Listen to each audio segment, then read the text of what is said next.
Assalamualaikum warahmatullahi wabarakatuh.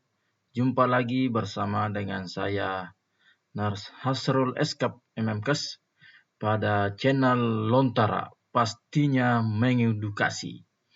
Oke, kali ini saya akan membawakan atau menyampaikan materi terkait dengan anatomi dan fisiologi pada sistem respirasi manusia. Ya, langsung saja. Oke.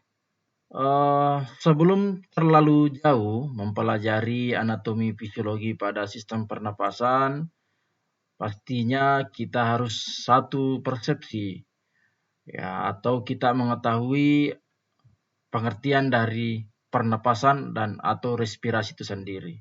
Ya, sesuai dengan teori bahwa pernapasan atau respirasi itu adalah pertukaran gas yang yaitu oksigen atau O2 yang dibutuhkan tubuh untuk metabolisme sel dan karbon dioksida atau CO2 yang dihasilkan dari metabolisme tersebut dikeluarkan dari tubuh melalui paru, ya. Jadi terjadi pertukaran gas antara sel dengan lingkungannya, ya. Jadi di lingkungan manusia dia menghirup gas O2.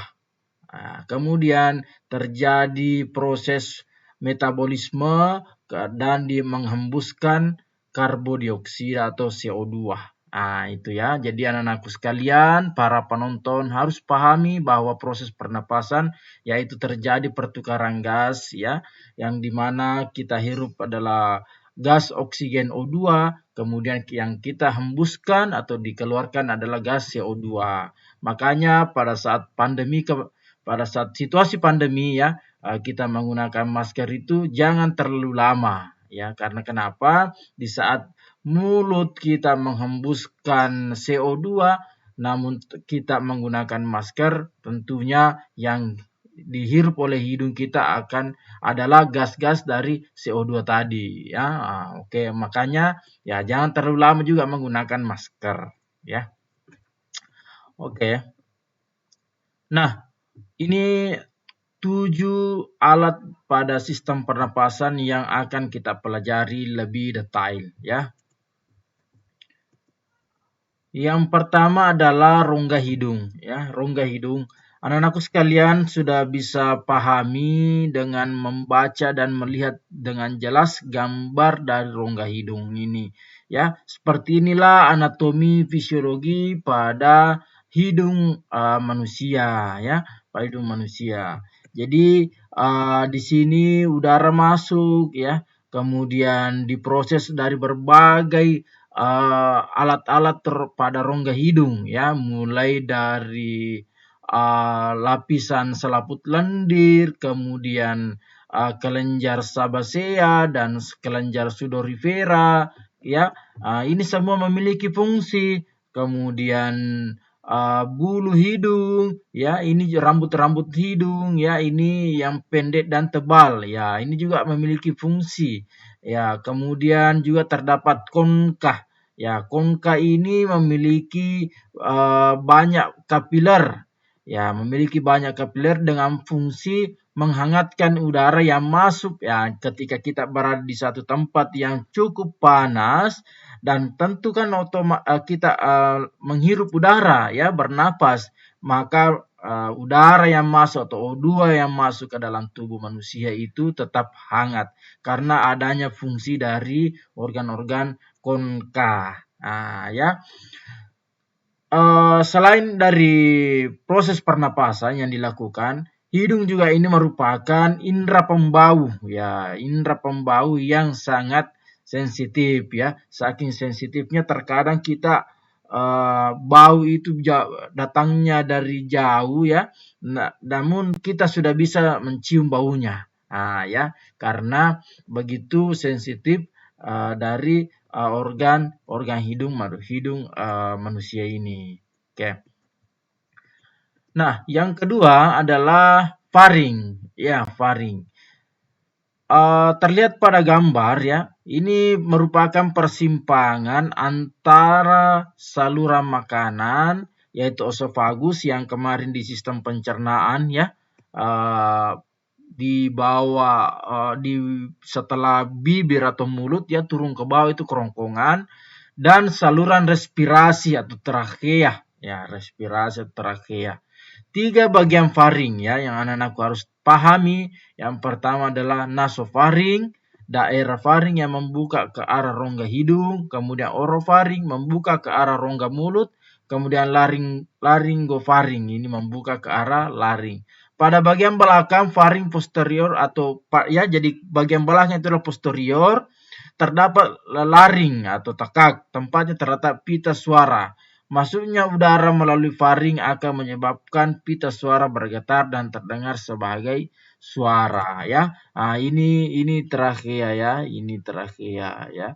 Ini nasofaring pada bagian atas, bagian tengah orofaring, kemudian hipofaring, kemudian osofagus. Nah, ya.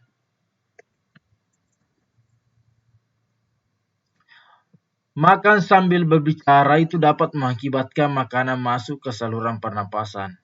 Ya, karena saluran pernapasan pada saat tersebut sedang terbuka.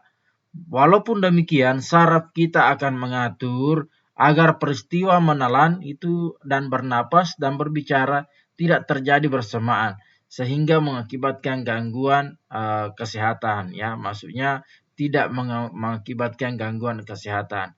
Jadi saat kita makan dan sambil bernapas itu terjadi secara bersamaan, namun tidak mengakibatkan gangguan kesehatan. Karena kenapa? Karena ada beberapa saraf yang mampu mengatur keseimbangan, kebalansingan ini antara makan dengan bernapas ya.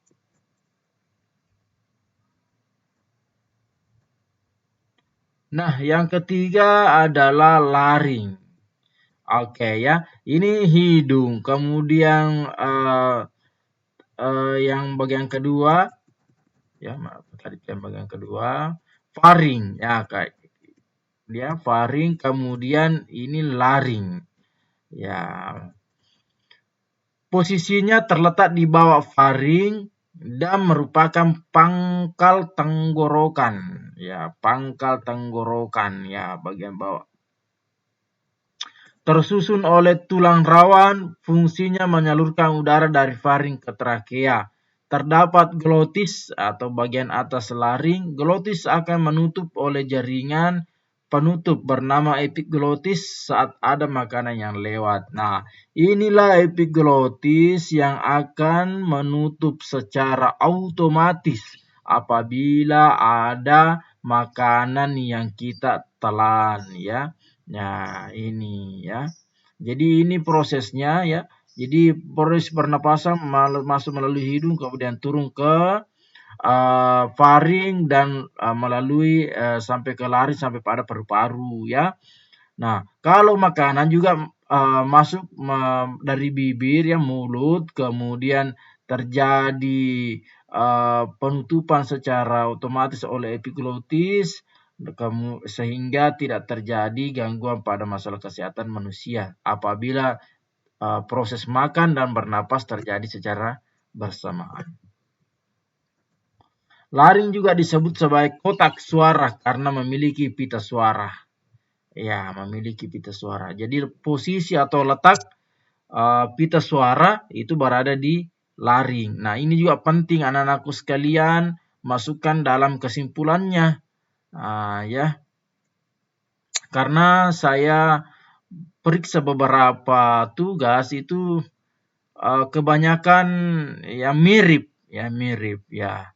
Jadi saya lihat penarikan kesimpulannya itu secara bersama-sama atau mungkin hanya copy paste saja. Nah, saya harap jangan seperti itu. Yang saya mau lihat adalah penilaian atau kemampuan anak-anakku sekalian mencerna informasi yang saya sampaikan. Seperti itu. Masuknya udara melalui faring ya akan menyebabkan pita suara bergetar dan terdengar sebagai suara. Laring berperan untuk pembentukan suara dan untuk melindungi jalan napas terhadap masuknya makanan, dan cairan. Laring dapat tersumbat antara lain oleh benda asing seperti gumpalan makanan, infeksi seperti tumor, dan lain-lain sebagainya. Ya, ini larinya ini sudah mulai turun ke bawah ya. Ini kan tadi ujungnya pangkalnya ya, kemudian turun ke bawah ya. Nah, tenggorokan berupa pipa yang panjangnya kurang lebih 10 cm. Terletak sebagian di leher dan sebagian di rongga dada atau torak. Ya, sebagian masuk ke leher kita dan sebagian turun ke bagian dada torak. Nah, ya, gitu. Dinding tenggorokan tipis dan kaku yang dikelilingi oleh cincin tulang rawan dan pada sebagian dalam rongga bersilia. Silia-silia ini memiliki fungsi menyaring benda-benda asing yang masuk ke saluran pernapasan. Ya, ini trakea. Ya, trakea ini dibagi menjadi 3 lapisan. Nah, yang pertama jaringan paling terluar ya, atau lapisan luar itu disebut jaringan ikat. Nah, kemudian lapisan tengah, kemudian lapisan terdalam. Ini terdiri atas jaringan epitel bersilia yang menghasilkan banyak lendir yang memiliki fungsi untuk menangkap benda asing yang akan masuk ke paru-paru bersama udara pernapasan ya. Nah, ini adalah laring, kemudian trakea ya. Ya, seperti di gambarnya ya. Nah, kalau kita lihat di dalamnya ini trakea, nah akan diperbesar seperti ini. Ya, jadi ini diameternya ya trakea, kemudian osofagus ya trakea muskel ya. Nah, sampai ini kemudian pada turun ke bagian bawah ini akan ke toraks ya, paru-paru.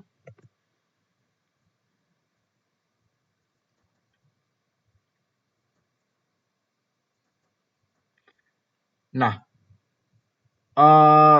yang kelima bronkus. Ya, ini bronkus ya merupakan cabang batang tenggorokan. Ya, bronkus cabangnya ya ini ya. Tuh, 2, 3, 4 ya. Jadi inilah bronkus kanan. Ya, bronkus kiri. Ya, kemudian bercabang lagi. Ya. Dinding bronkus terdiri dari 3 lapis. Yang pertama jaringan ikat, polos, dan jaringan epitel. Seperti trakea, perbedaannya adalah bahwa dinding trakea jauh lebih tebal dan cincin tulang rawan paru bronkus tidak berbentuk lingkar sempurna. Nah, struktur lapisan mukosa bronkus sama dengan trakea. Hanya tulang rawan bronkus bentuknya tidak teratur dan pada bagian bronkus yang lebih besar, cincin tulang rawannya melingkari lumen dengan sempurna. Bronkus bercabang-cabang lagi menjadi bronchiolus. Nah, ini juga yang penting Anda catat, masukkan ke dalam kesimpulannya. Jadi cabang-cabang dari bronkus itu disebut bronchiolus. Bronchiolus ya. Nah, masuk ke bronchiolus. Ini bronchiolus ya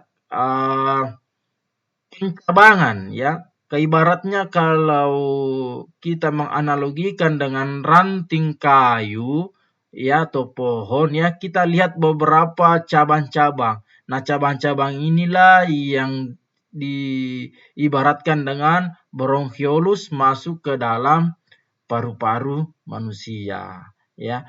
Bronchiolus ini percabangan kecil-kecil dari bronkus.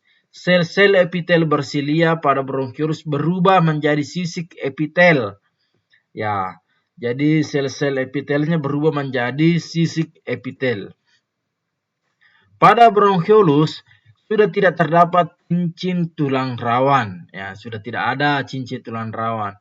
Bronchiolus akan berakhir pada alveolus. Ujung dari ranting atau percabangan ini akan berakhir pada alveolus. Nah, ini dia ya. Ini tadi bronkus, kemudian bronchiolus ya. sampai pada alveolus ya, ujung-ujungnya. Ya. Jadi anatomi di dalam paru-paru kita manusia, paru-paru ya, baik kanan dan kiri itu selain alat pernapasan, selain ginjal, selain jantung dan lain sebagainya, itu isi paru-paru seperti ini anak-anakku sekalian yang harus Anda pahami ya.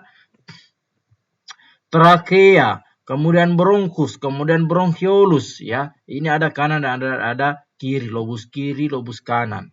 Oke, paru-paru manusia ini berjumlah sepasang kanan dan kiri. Ini sudah jelas ya. Kemudian paru-paru ada dua bagian, yaitu paru-paru kanan yang terdiri atas 3 lobus dan paru-paru kiri terdiri atas 2 lobus. Jadi kanan memiliki 3 lobus dan kiri memiliki 2 lobus ya.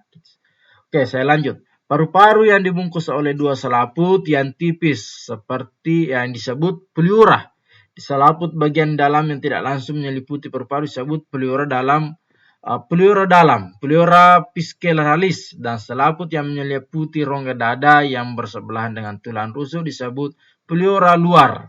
Di antara selaput tersebut dengan paru-paru terdapat cairan limfa yang memiliki fungsi melindungi paru-paru dari gesekan pada waktu mengembang dan mengempis. Ya, kalau ada pertanyaan, apakah fungsi dari cairan limfa? Dia melindungi paru-paru dari gesekan-gesekan pada saat terjadi pengembangan dan mengempis. Kapan mengembang?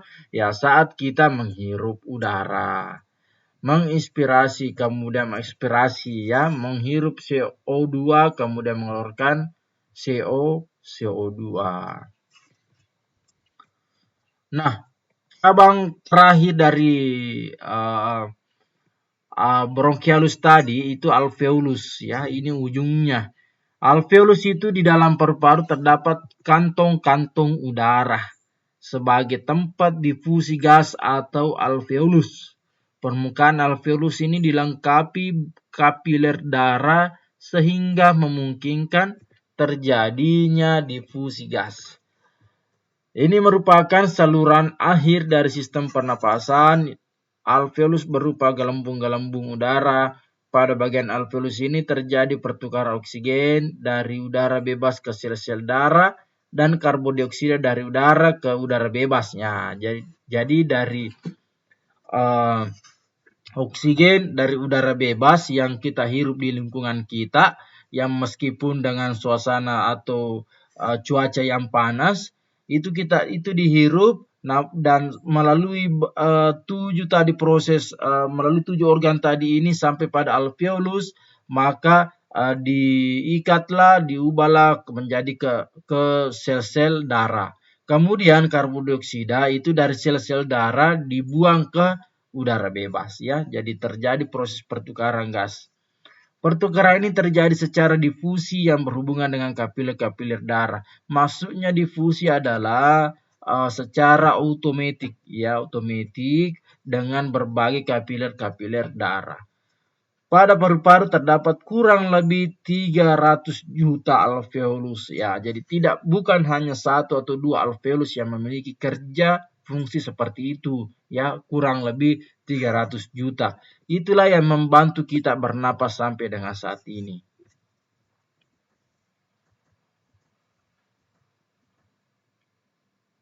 Pertukaran gas dalam tubuh. Ya, ini disebut respirasi eksternal, berhubungan dengan udara luar tubuh terkait dengan pernapasan melalui hidung. Yang kedua, terjadi difusi O2 dari alveolus tadi ke dalam darah dan difusi CO2 dari darah ke alveolus ya. Jadi terjadi pertukaran O2 alveolus ke dalam darah dan pertukaran CO2 dari darah ke alveolus untuk dibuang ya. Dalam pengikatannya O2 oleh darah terjadi reaksi Hb tambah O2, Hb O2 oksihemoglobin, yaitu O2 diikat oleh hemoglobin darah. Dalam pelepasan CO2 dari darah terjadi reaksi ya H+ tambah HCO3 ya menjadi H2CO3 ya H2O tambah CO2. Nah, ini pertukaran yang terjadi di dalam jaringan. Ya, disebut sebagai respirasi internal karena tidak lagi membutuhkan udara dari luar. Ya, ini yang terjadi dalam tubuh. Terjadi pelepasan O2 dari darah ke jaringan. Ya, tadi dari alveolus ke darah, kemudian dari darah ke jaringan.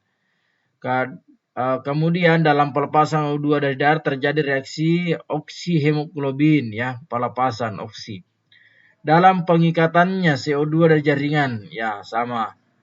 Kemudian reaksi ini dipercepat oleh enzim karbonat anhidrase dalam eritrosit. Ini proses yang terjadi ya pada pertukaran gas baik secara eksternal maupun secara internal. Ya, seperti inilah gambar yang terjadi pada pertukaran gas. Ya, ini sel darah merah, ya O2, ya. Ini adalah jaringan-jaringan pembuluh darah. Ya.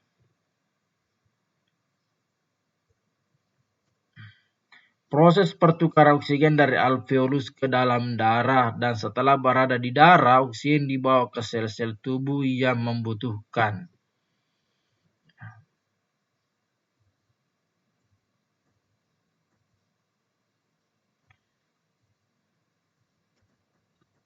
Ya, ternyata hemoglobin atau Hb juga memiliki peranan yang besar karena sebagian besar itu diangkut O2 kita diangkut oleh Hb ke dalam sel darah merah, ya.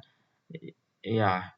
Jadi dari dalam paru-paru ya dari Hb ya dengan O2 ini diangkut ke paru-paru kemudian dibawa lagi ke dalam jaringan. Proses pengikatan dan pelepasan O2 ini dipengaruhi oleh kadar O2, CO2 dan tekanan O2. Nah, ini karbondioksida yang tadi itu pertukaran untuk oksigen. Proses pertukaran karbondioksida dari sel-sel jaringan ke dalam darah ini setelah berada di dalam darah, karbondioksida dibawa ke alveolus untuk dikeluarkan.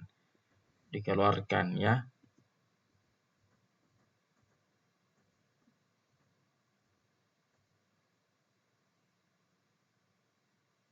Ini proses untuk karbondioksida ya, karbondioksida.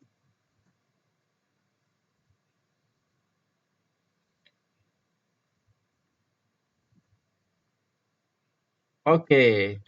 Anakku sekalian, untuk proses pertukaran tadi saya tidak terlalu menjelaskan karena seperti yang saya sampaikan di awal pertemuan semester kemarin bahwa anakku cukup mempelajari bagian anatomi dan fisiologi saja ya dari sistem uh, dari sistem pernapasan ini ya. Tadi kan ada 7 organ yang memiliki peranan dan fungsi ya. Itu yang perlu anak-anakku sekalian pahami secara mendatai secara komprehensif. Oke. Untuk penugasannya masih sama dengan pertemuan lalu. Saya sampaikan kepada anakku sekalian, mohon mengirimkan tugas kesimpulannya itu berdasarkan apa yang saya jelaskan dan saya evaluasi beberapa penugasan dari para mahasiswa ini, saya lihat dan saya temukan hanya di copy paste milik temannya ya. Mohon itu jangan dilakukan karena penilaian saya adalah ingin mengukur kemampuan anak-anakku setelah memperhatikan atau menyimak video pembelajaran kita hari ini. Oke. Insya Allah masih sama dengan pertama sebelumnya bahwa channel YouTube Lontra ini akan saya masukkan ke dalam LMS dan berikut juga obrolan sampai pada absensi ya. Oke, anakku sekalian mohon dukungan like dan subscribe-nya untuk channel YouTube Lontara sebagai penyemangat saya untuk membuat video-video yang mengedukatif para mahasiswa ya. Ini merupakan pertemuan akhir, tentunya saya sangat mengharapkan anakku sekalian bantuannya untuk like, subscribe channel saya, dan mudah-mudahan anak-anakku sekalian semua lulus pada mata kuliah anatomi fisiologi ini, dan insya Allah kita akan berjumpa pada semester 2 tahun berikutnya. Oke, sekian. Assalamualaikum warahmatullahi wabarakatuh.